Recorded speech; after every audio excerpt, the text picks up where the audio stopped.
قل إنما أنا بشر مثلكم يوحى إلي أنما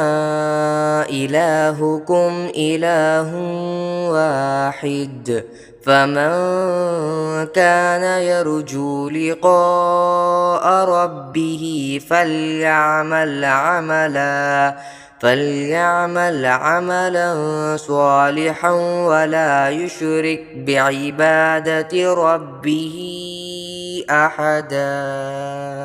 أعوذ بالله من الشيطان الرجيم. بسم الله الرحمن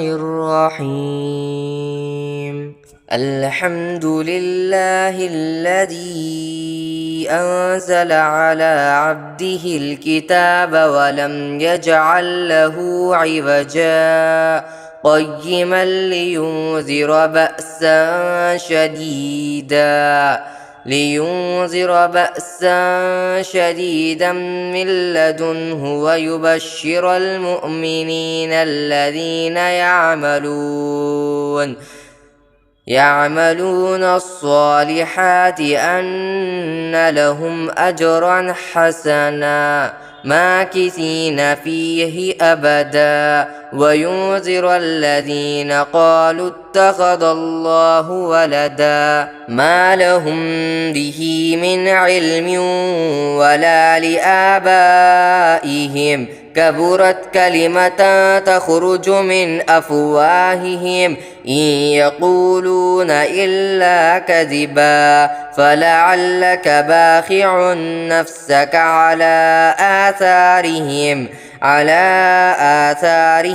إن لم يؤمنوا بهذا الحديث أسفا إنا جعلنا ما على الأرض زينة لها لنبلوهم أيهم أحسن عملا وإنا لجاعلون ما عليها صعيدا جرزا أم حسبت أن أصحاب الكهف والرقيم كانوا من آياتنا عجبا إذ أوى الفتية إلى الكهف فقالوا ربنا آتنا من لدنك رحمة وهيئ لنا من أمرنا رشدا فضربنا على آذانهم في الكهف سنين عددا ثم بعثناهم لنعلم أي الحزبين أحصى لما لبثوا أمدا نحن نقص عليك نبأهم بالحق إنهم فتية آمنوا بربهم فزدناهم هدى وربطنا على قلوبهم إذ قاموا فقالوا ربنا رب السماوات والأرض لن ندعو من دونه إلها لقد قلنا إذا شططا هؤلاء قومنا اتخذوا من دونه آلهة لولا يأتون عليهم بسلطان بين فمن أظلم ممن افترى على الله كذبا وإذ اعتزلتموهم وما يعبدون إلا الله فأووا إلى الكهف ينشر لكم ربكم من رحمته ويهيئ لكم من أمركم مرفقا وترى الشمس إذا طلعت تزاور عن كهفهم ذات اليمين وإذا غربت تقرضهم ذات الشمال وهم في فجوة منه ذلك من آيات الله من يهد الله فهو المهتد ومن يضلل فلا تجد له وليا مرشدا وتحسبهم أيقاظا وهم رقود ونقلبهم ذات اليمين وذات الشمال وكلبهم باسط ذراعيه بالوصيد لو اطلعت عليهم لوليت منهم فرارا ولملئت منهم رعبا وكذلك بعثناهم ليتساءلوا بينهم قال قائل منهم كم لبثتم قالوا لبثنا يوما أو بعض يوم قالوا ربكم أعلم بما لبثتم فابعثوا أحدكم بورقكم هذه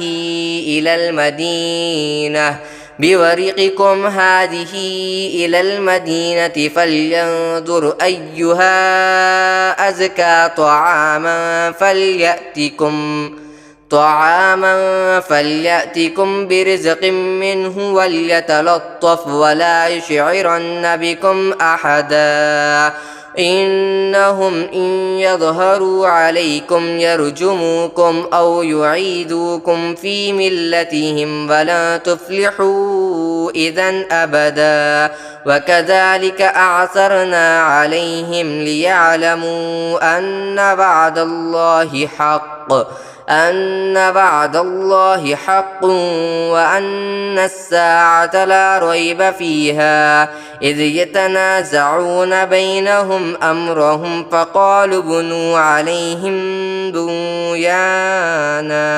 ربهم أعلم بهم قال الذين غلبوا على أمرهم لنتخذن عليهم مسجدا سيقولون ثلاثة رابعهم كلبهم ويقولون خمسة سادسهم كلبهم رجما بالغيب ويقولون سبعة وثامنهم كلبهم قل ربي أعلم بعدتهم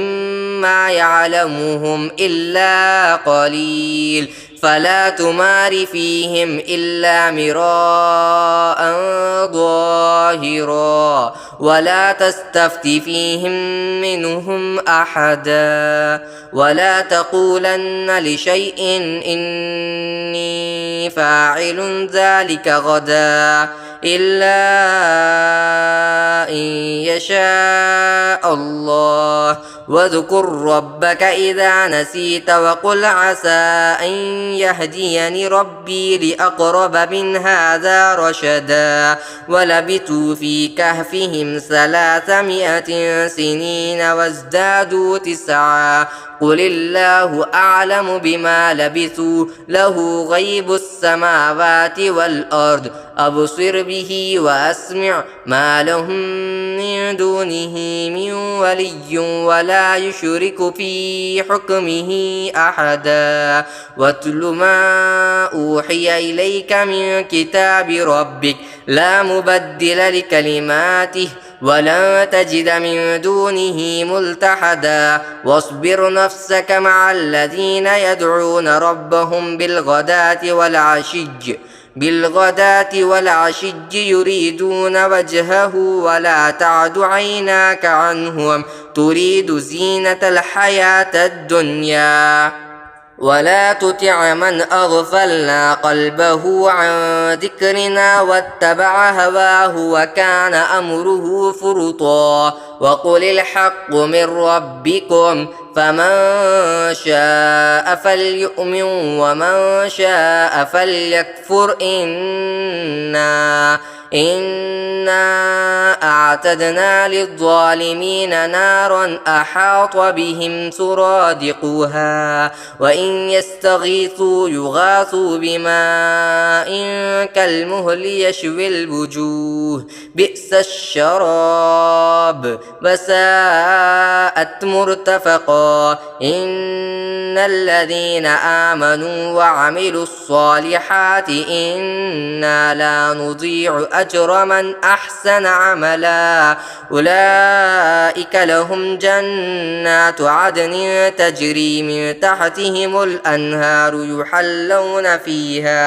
يحلون فيها من أساور من ذهب ويلبسون ثيابا خضرا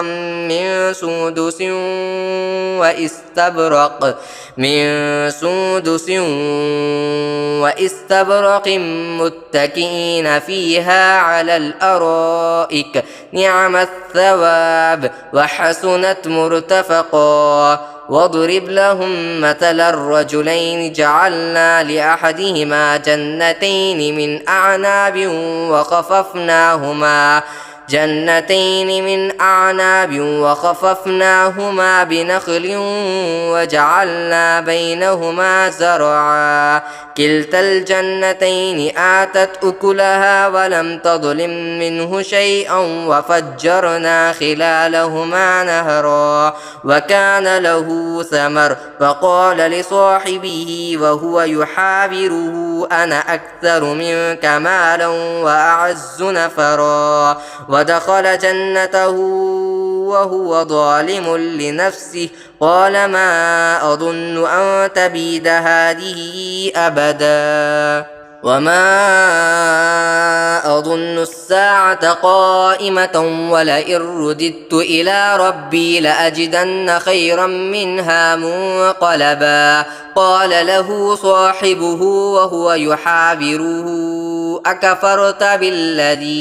أكفرت بالذي خلقك من تراب ثم من نطفة ثم سواك رجلا لكن هو الله ربي ولا أشرك بربي أحدا ولولا إذ دخلت جنتك قلت ما شاء الله لا قوة إلا بالله إن ترني أنا أقل منك مالا وولدا فعسى ربي أن يؤتيني خيرا من جنتك ويرسل عليها حسبانا من السماء فتصبح صعيدا زلقا أو يصبح ماؤها غورا فلا تستطيع له طلبا وأحيط بثمره فأصبح يقلب كفيه على ما أنفق فيها وهي خاوية على عروشها ويقول يا ليتني لم أشرك بربي أحدا ولم تكن له فئة ينصرونه من دون الله وما كان منتصرا هنالك الولاية لله الحق هو خير ثوابا وخير عقبا واضرب لهم مثل الحياة الدنيا كماء إن أنزلناه من السماء فاختلط به نبات الأرض فأصبح هشيما تذروه الرياح وكان الله على كل شيء مقتدرا المال والبنون زينة الحياة الدنيا والباقيات الصالحات خير عند ربك ثوابا وخير أملا ويوم نسير الجبال وترى الأرض بارزة وحشرناهم فلم نغادر منهم أحدا وعرضوا على ربك صفا لقد جئتمونا كما خلقناكم أول مرة بل زعمتم أن لن نجعل لكم موعدا ووضع الكتاب فترى المجرمين مشفقين مما فيه ويقولون يا ويلتنا ما لهذا الكتاب لا يغادر صغيرة ولا كبيرة إلا أحصاها ووجدوا ما عملوا حاضرا ولا يظلم ربك أحدا وإذ قلنا للملائكة اسجدوا لآدم فسجدوا إلا إبليس كان من الجن ففسق عن أمر ربه أفتتخذونه وذريته أولياء من دوني وهم لكم عدو بئس للظالمين بدلا ما أشهدتهم خلق السماوات والأرض ولا خلق أنفسهم وما كنت متخذ المضلين عضدا ويوم يقول نادوا شركائي الذين زعمتم فدعوهم فلم يستجيبوا لهم وجعلنا بينهم موبقا ورأى المجرمون النار فظنوا أنهم مواقعوها ولم يجدوا عنها مصرفا ولقد صرفنا في هذا القرآن للناس من كل مثل وكان الإنسان أكثر شيء جدلا وما منع الناس أن يؤمنوا إذ جاءهم الهدى ويستغفروا ربهم إلا أن تأتيهم سنة الأولين أو يأتيهم العذاب قبلا وما نرسل المرسلين إلا مبشرين ومنذرين ويجادل الذين كفروا بالباطل ليدحضوا به الحق واتخذوا آياتي وما أنذروا هزوا ومن أظلم ممن ذكر بآيات ربه فأعرض عنها ونسي ما قدمت يداه إنا جعلنا على قلوبهم أكنة أن يفقهوه وفي آذانهم وقرا وإن تدعوهم إلى الهدى فلن يهتدوا إذا أبدا وربك الغفور ذو الرحمة لو يؤاخذهم بما كسبوا لعجل لهم العذاب بل لهم موعد لن يجدوا من دونه موئلا وتلك القرى أهلكناهم لما ظلموا وجعلنا لمهلكهم موعدا وإذ قال موسى لفتاه لا أبرح حتى أبلغ مجمع البحرين أو أمضي حقبا فلما بلغا مجمع بينهما نسيا حوتهما فاتخذ سبيله في البحر سربا فلما جاوزا قال لفتاه آتنا غداءنا لقد لقينا من سفرنا هذا نصبا قال أرأيت إذ أوينا إلى الصخرة فإني نسيت الحوت وما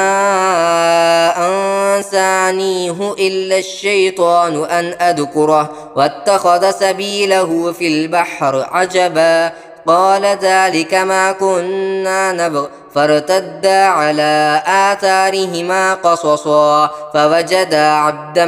من عبادنا آتيناه رحمة من عندنا وعلمناه من لدنا علما قال له موسى هل أتبعك على أن تعلمني مما علمت رشدا قال إنك لن تستطيع معي صبرا وكيف تصبر على ما لم تحط به خبرا قال ستجدني إن شاء الله صابرا ولا أحصي لك أمرا قال فإن اتبعتني فلا تسألني عن شيء حتى أحدث لك منه ذكرا فانطلقا حتى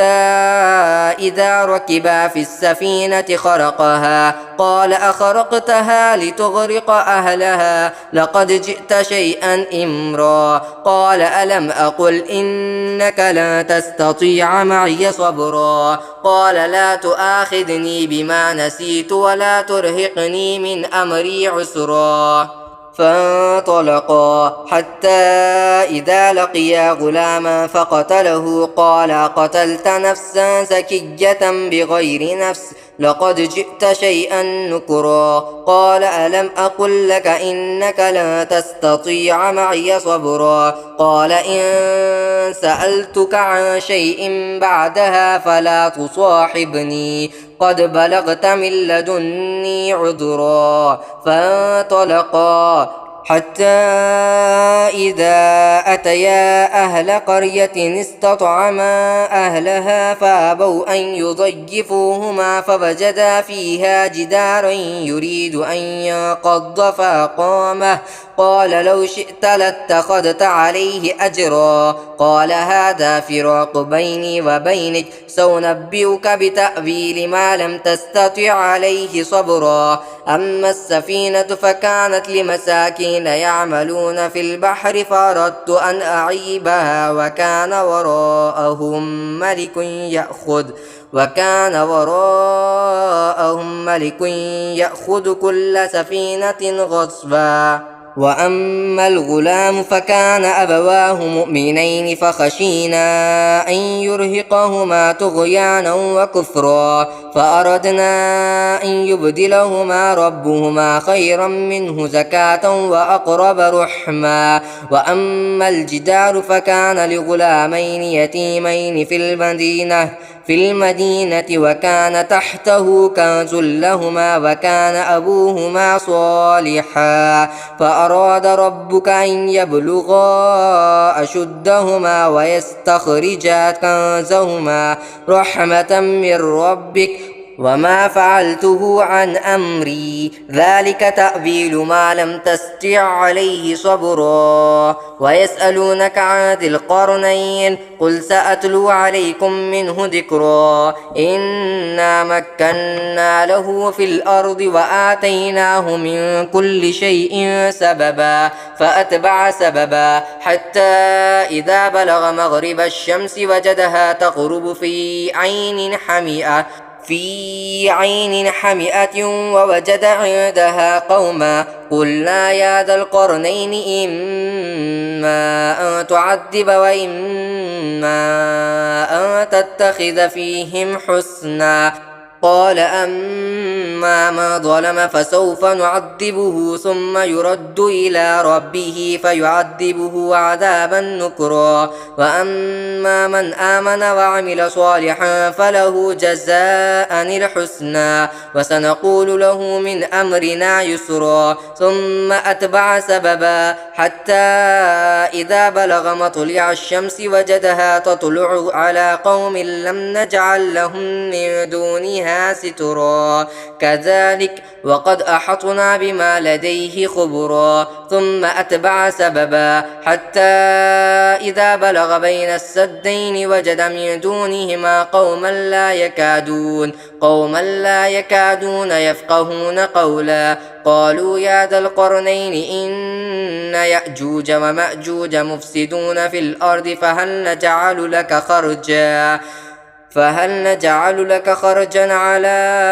أن تجعل بيننا وبينهم سدا قال ما مكني فيه ربي خير فأعينوني بقوة أجعل بينكم وبينهم ردما آتوني زبر الحديد حتى إذا ساوى بين الصدفين قال انفخوا حتى